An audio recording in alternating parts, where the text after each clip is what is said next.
Welcome, everybody. Thank you for joining me today. My name is Stephen Kohler. I'm founder and CEO of Audira Labs. And today we're going to be examining the very difficult, real, and necessary topic of bias that affects all of us and different ways that we can lead to eliminate bias going forward. I'd like to start with a quote. "Seeing an equal person as an inferior object is an act of violence." That's from the Arbiter Institute in their very famous and powerful book called The Anatomy of Peace, Resolving the Heart of Conflict. The recent tragic events of the death of George Floyd and the associated public outcry for social justice and the equality movement have demonstrated that we all have bias, both conscious and unconscious, and we must address this. In the business community alone, it's essential that we re-examine our values, our mission, and our vision, and how we want to lead going forward to eliminate this kind of bias. At a very specific level, this impacts our recruiting strategy to ensure that we're recruiting and fostering a diverse community. It influences the customers and relationships that we foster and how we support these relationships. And of course, it impacts our policies in terms of how we work with suppliers. All of this has to do with our impact and our vision as leaders going forward.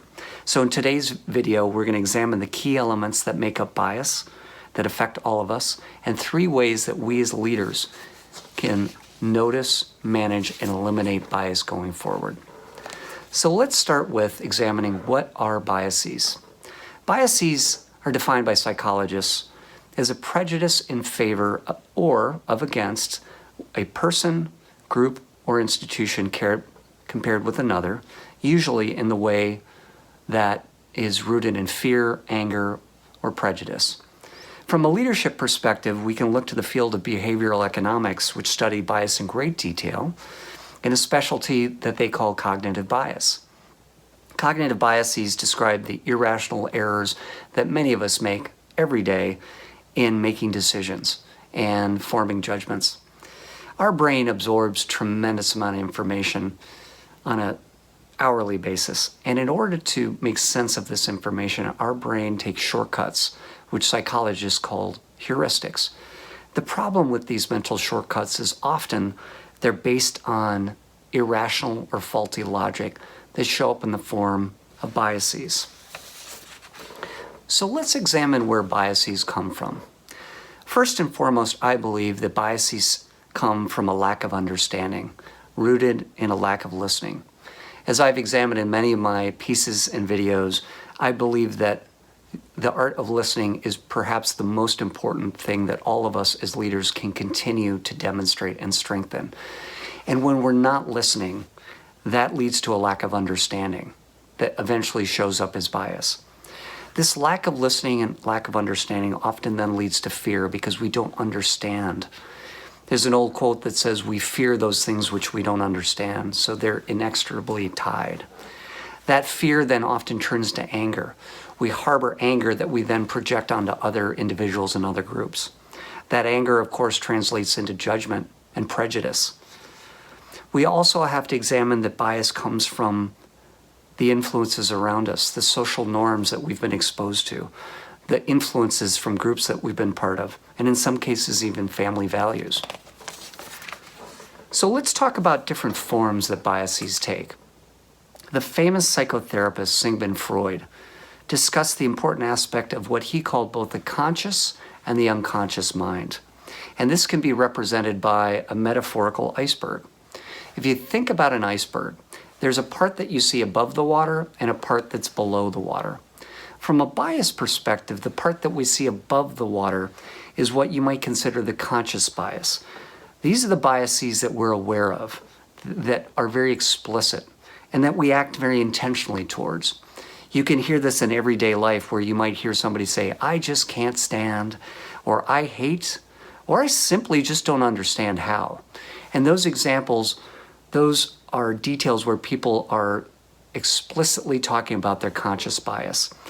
A typical way this might show up in everyday life is a political debate where people are very explicit about their conscious bias, about their views on one topic or another. The other part of bias, of course, in examining the iceberg is when you look below the surface, underneath the water, and that's the unconscious or implicit bias. that often show up for all of us. Examples of this might be unconscious beliefs about gender, race, sexual orientation, religion, or culture, and the list goes on. A very common example of unconscious biases, of course, are microaggressions. I'll give you an example from my own life. Many years ago, I experienced this kind of unconscious, or what you might say microaggression bias, when I was in a college band. I had long hair, ripped jeans, and a van full of equipment. And I was repeatedly stopped by campus police because they thought I didn't fit in and I must be up to no good based on how I looked. And while that certainly doesn't compare to what many individuals, particularly people of color, are experiencing, it's just one of a million examples of how bias shows up every day around us. So why do these biases matter, particularly in a leadership setting? Well, psychiatrists and psychologists talk about a pyramid of impact around bias. At the bottom of the pyramid is what they call the set of beliefs or value systems.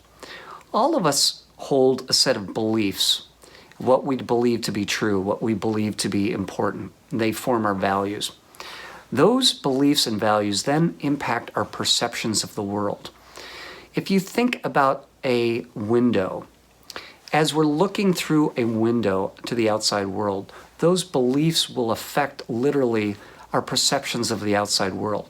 If we have a very clean and neutral view, if you will, it will not affect kind of how we see the outside world. That being said, though, if we have a particular set of beliefs that color those perceptions, that will have an impact on how we see things. So our beliefs impact our perceptions. Our perceptions then impact our actions. And of course, we see that all the time where somebody's perceptions about how something is or isn't will impact, of course, their actions and then the impact around them. So it's really important for us all to examine those three aspects about bias. So I'd like to examine three examples of cognitive bias that are present for all of us, particularly right now, and challenge each of us to find ways that we can notice, manage, and eliminate these kind of biases as we go forward. The first one is one that I speak about quite frequently because it affects all of us in different ways. And this is a form of bias that's called confirmation bias. Confirmation bias is essentially a situation when you focus on information that confirms your existing beliefs or values, and you have a tendency to eliminate anything else that may fly in the face of that. A classic example that I saw in my background, I used to do new product development, and we would do research on new products that we were introducing. And a classic trap that we find ourselves in is that we would listen to the research or the customers that told us what we wanted to hear, and we would ignore or eliminate and discard the information that told us things we didn't want to hear. And that's a classic trap of confirmation bias. In today's social equality movement, of course, we see this all the time where different groups will focus on information or perhaps data that supports their particular view and discard anything that gets in the way of that view. So I want to challenge each of us to really examine not if, but where and how confirmation bias might be showing up for each of us, our teams, and our organizations. The second type of bias that's showing up quite frequently right now is one that psychologists call the fundamental attribution error. Now, that's a fancy way of basically saying we will take a bit of data and then presume and project additional data around a situation. And I'll give a typical scenario that shows up. Let's imagine you're in your car and you're driving down the road and somebody cuts you off. You might experience a bit of road rage and then under your breath say, that person's just a... Psychologists would say that that's a classic example of fundamental attribution error because you take the event of getting cut off and then you project certain characteristics onto the driver. Who they are, where they came from, how they think, and how they behave in all situations. So I want to highlight that as something that's very much showing up in today's context and challenge all of us to think about ways that we can eliminate that going forward. The third example of bias that we're seeing quite a lot of today is a type of bias that's called social proof. Now that's a fancy way of just basically saying we follow the herd. This is where basically we look for others to guide how we behave, how we think. An example in a positive way of social proof is the world of online reviews. When we're buying a new product, we might look for other reviews from other consumers to guide our decision-making process, to make sure we're getting a good quality product. This can also affect us negatively, however, when we look to others around us that, let's say, may have bias or prejudice, and that shapes our own thinking. So I want to challenge us all to examine not if, but where we might be biased by social proof as leaders in our communities and organizations. So let's talk about 3 ways as leaders that we can notice, manage, and eliminate bias in our organizations today. The first one is to enhance our awareness. We must acknowledge that we all have bias. The right question isn't so much, do I have bias, but more in fact, in what way does bias show up and how is it impacting my decisions and my leadership? So I'd like to examine a few different ways that we can enhance our awareness of our own biases. The first way is to really closely examine our values and belief systems. So when you're thinking about another group, think about what beliefs do I hold about this group? And then as you're examining the beliefs that you hold about that group, examine what emotions show up around that particular group. And here's the trick. It's a good indication if you're feeling a lot of emotion and you're triggered when you think about a particular group, that you're likely experiencing some form of bias or prejudice around that group. If you're feeling fairly neutral, it's probably not a lot of bias, but if you're finding yourself very emotional, notice what emotions are triggering that and identify the fact that that's probably coming from a place of bias. So the second way that you can enhance your awareness around bias is to think about your own behaviors, particularly around different groups that you interact with. So think about, how do your behaviors with one group compare with another group? Compare how your behaviors really differ perhaps when you're with some loved ones versus maybe a group that you share different beliefs around. And compare those differences and identify what might be different and the thoughts that might be driving those behavior differences. And lastly, as you're thinking about your behaviors, identify the impact that your behaviors are having around you.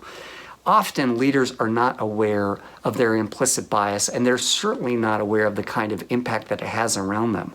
So when you're noticing your interaction with other groups, think about how they interact when they're with you. Do they draw back? Do they tend to be defensive? Are they argumentative? Do they shut down? If any of those impact signs show up, notice it's probably coming from a place of bias that you might be projecting. Also, be very aware of the kind of language that you use when you're with other groups or you're thinking about other groups. And here's a key word. If you're thinking or saying the word they or them, that's a powerful indicator that you are likely very much in a place of bias because you're separating yourself in a way that is creating distance, and that distance is likely formed in some kind of bias. So here are 2 ways, practical ways, that you can enhance your awareness of your own biases as a leader. The first one is to ask for feedback. I know that asking for feedback can be one of the most difficult things, and yet it is crucial to eliminate bias. So go to those that you trust, go to those that you may not even share similar beliefs, and ask for feedback on how you show up, how you come across as a leader, and what biases they might be noticing around your thought systems. Also, here's another trick. List out assumptions or what you might believe to be facts about another group, and check those assumptions with that group to see what shows up. And oftentimes we will take what we believe to be true and we will fail to see that they're actually assumptions, and those assumptions lead to bias. So ask for feedback and check assumptions. As we've enhanced our awareness about our own particular biases, we must identify that as leaders we have the power to choose and shift our perspectives and how we want to lead forward. The master leader and strategist Michael Porter said the first rule of strategy is around choice. And this is absolutely true for bias. So first, become aware of what our biases are. Secondly, we choose of how we want to shift. So think about how your beliefs and actions have served you. I would challenge all of us. We all experience fear. We all experience hate. We all experience anger. Ask yourself, in what way are they showing up, and in what way are they serving us? And then make a conscious choice of how we want to shift that. Create a vision for yourself. Identify the ways you want to lead forward, and particularly think about a mentor or somebody you find inspiring that form a pathway of how you want to lead. In other videos, I've talked about mentors of mine. One classic example would be somebody like Martin Luther King or Gandhi. These individuals can be representative individuals that you can form how you want to lead going forward. And then create an intentional plan that you hold yourself accountable for making these shifts. And then hold yourself accountable to those shifts that you want to make. Lastly, of course, leadership is about action. I want you to manage by listening. And by listening, I don't mean you have to agree with others. It simply means identifying and broadening your perspective. Think about other groups that may hold different perspectives that you hold, and actively join in dialogue. It might mean joining in online forums. It might mean enjoying and participating in diversity groups that are outside of your wheelhouse. Whatever it is, expand your wheelhouse and connect with others. Don't let yourself give in to fear or hate or judgment. Remain curious. And again, by listening, you don't have to agree. I do encourage you to broaden your perspective. And remember, by acting can mean something different for all of us. For some of us, that action might mean walking in a protest. For some of us, it might mean donating to a cause. For some of us, it might be creating a community group. All of those are great. The most important thing is to lead from authenticity and examine where your biases lie and eliminating those biases. So thank you. I'd like to end with a quote, and it goes like this. Because if you are a mess, you can clean it. Improvement does not depend on others, but rather yourself. That's also from the Arbiter Institute. Thank you all for joining me today. Be safe, examine your biases, keep listening, and keep leading. Be well.